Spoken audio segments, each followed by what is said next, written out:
दोस्तों हमारे stock market में पिछले 5 दिन से लगातार रेड कैंडल बनती हुई दिखाई दे रही थी। हम सबको ऐसा लग रहा था कि जो 15% के आसपास की गिरावट है वो कहीं जाकर 30% ना गिर जाए, मार्केट कोविड के जैसे गिरावट ना हो जाए। लेकिन आज के दिन, आज की तारीख है 12 फरवरी 2025, आज के दिन करीब 1-2 बजे के आसपास ग्रीन कैंडल बनती हुई दिखाई दी। लेकिन दिन ढलते ढलते, मार्केट आवर्स खत्म होते होते फिर से एक बार सेलर्स हावी होते हुए दिखाई दे रहे हैं।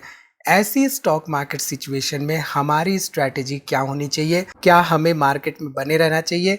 क्या वाकई में हम छोटे इन्वेस्टर्स के साथ कोई बड़ा खेला हो रहा है? बात करेंगे इन्हीं सब के बारे में डिटेल में इस छोटी सी वीडियो में।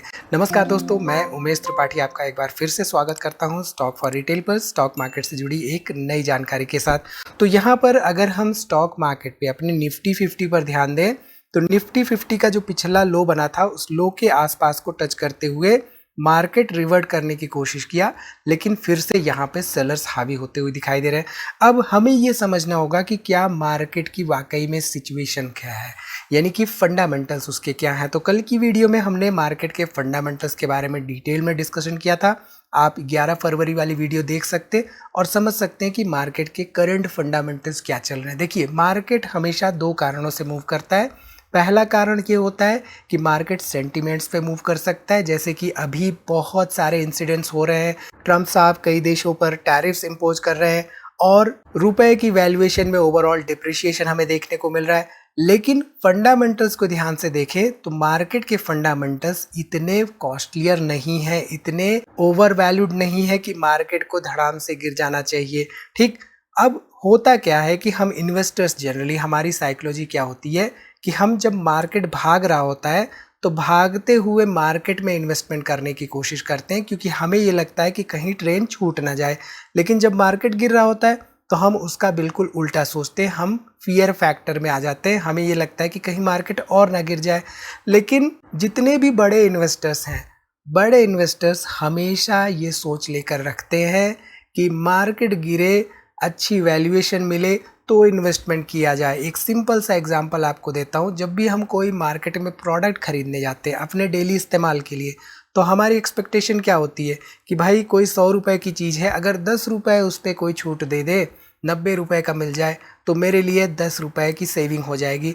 तो ऐसा हम क्यों नहीं स्टॉक मार्केट में इन्वेस्टिंग करते समय सोचते हैं? इतनी सी साइकोलॉजी हमें मेंटेन करके चलनी है। ठीक है, ट्रम्प साहब ने कई सारे टैरिफ्स इम्पोज किए हैं कई सारी कंट्रीज पे, इंक्लूडिंग चाइना। हमारे मोदी जी मिलने वाले ट्रम्प साहब से, देखते हैं कि उनके मिलने के बाद क्या इम्पैक्ट हो सकता है स्टॉक मार्केट पे।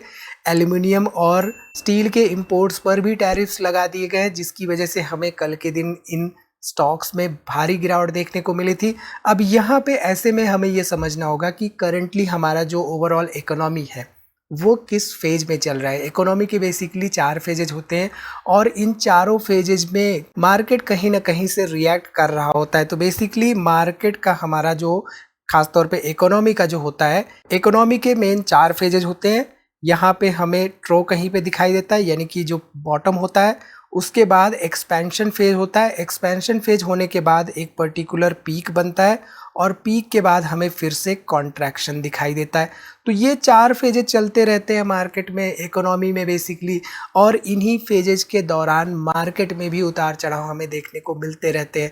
अब यहाँ पे अगर हम ध्यान दें तो पिछले कुछ हफ्तों से, इनफैक्ट कुछ महीनों से हम ये ऑब्जर्व कर रहे हैं कि हमारा जो ओवरऑल पीएमआई इंडेक्स है, रीसेंट अगर हम उसके आंकड़े देखें तो मैन्युफैक्चरिंग इंडेक्स भारत में 50 के ऊपर चल रहा है। तो जब भी 50 के ऊपर चल रहा होता है तो इसका सीधा सीधा मतलब ये होता है कि ओवरऑल एक्सपेंशन फेज चल रहा है। तो एक्सपेंशन फेज में क्या होता है, कंजम्पशन बढ़ती है, धीरे धीरे वहाँ पे डिमांड बढ़ती है चीज़ों की, और इकोनॉमी के लिए एक थोड़ा सा रिलीविंग फैक्टर होता है। ठीक, इसके साथ ही साथ अगर हम ध्यान दें ओवरऑल इन्फ्लेशन रेट पर, तो इन्फ्लेशन करीब करीब 5.22 के आसपास हमें देखने को मिल रही है। होलसेल की बात करें 2.37% है। फूड में देखें तो करीब 8.39% के आसपास इन्फ्लेशन हमें देखने को मिल रही है। अब जनरली जब भी हम इन्फ्लेशन की बात करते हैं तो इन्फ्लेशन हमेशा से रहा है और हमेशा रहेगा।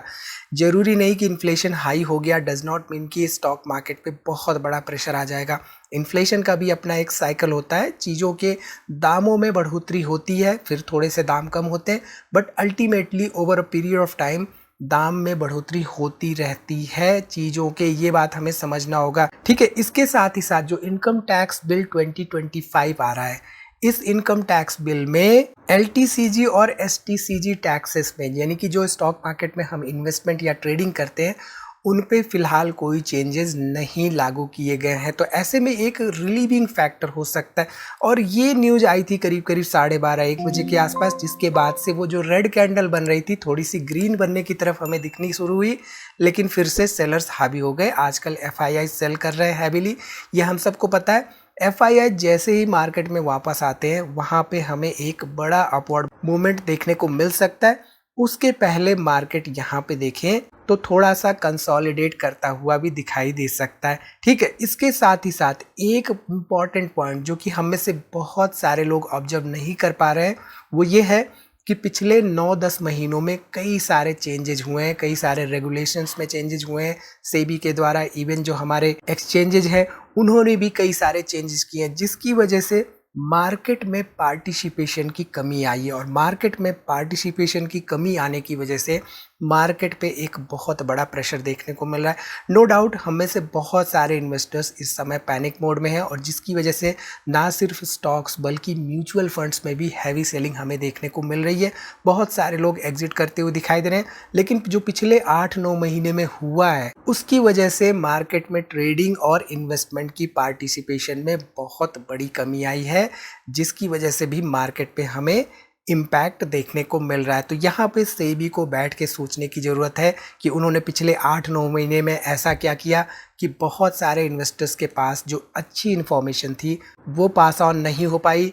क्या उन्होंने चेंजेस किए, इसका बैठकर उनको विश्लेषण करना होगा, और मार्केट में कैसे पार्टिसिपेशन बढ़ सके इन्वेस्टर्स का, उसके बारे में सोचना होगा। रही बात फ्रॉड्स एंड स्कैम्स की, स्कैम्स एंड फ्रॉड्स को बचाते बचाते कहीं हम ऐसा ना कर दें कि हमारे स्टॉक मार्केट में पार्टिसिपेशन नील के बराबर हो जाए। जिसे स्कैम करना है, जिसे फ्रॉड करना है, वो हर तरह की डिग्री, हर तरह के सर्टिफिकेशंस लेने के बावजूद स्कैम्स कर सकता है। ये बात भी हमें सोच के चलनी होगी। तो ऑल इन ऑल यहाँ पे स्टॉक मार्केट में हमें पार्टिसिपेशन को बढ़ाना है ताकि हमारा स्टॉक मार्केट ग्रो कर सके, इकोनॉमी ग्रो कर सके। उसके लिए हमारे पास डीमैट एंड ट्रेडिंग अकाउंट की जरूरत होती है।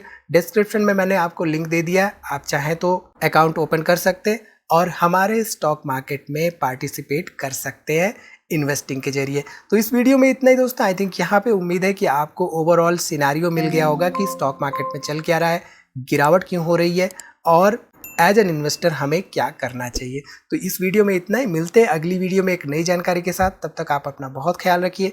ऐसी जानकारी अपने दोस्तों में शेयर करते रहिए ताकि वो भी स्टॉक मार्केट के बारे में सीखे और पार्टिसिपेट करें वाइजली। तो अगली वीडियो में मिलते हैं, तब तक अपना बहुत ख्याल रखिए।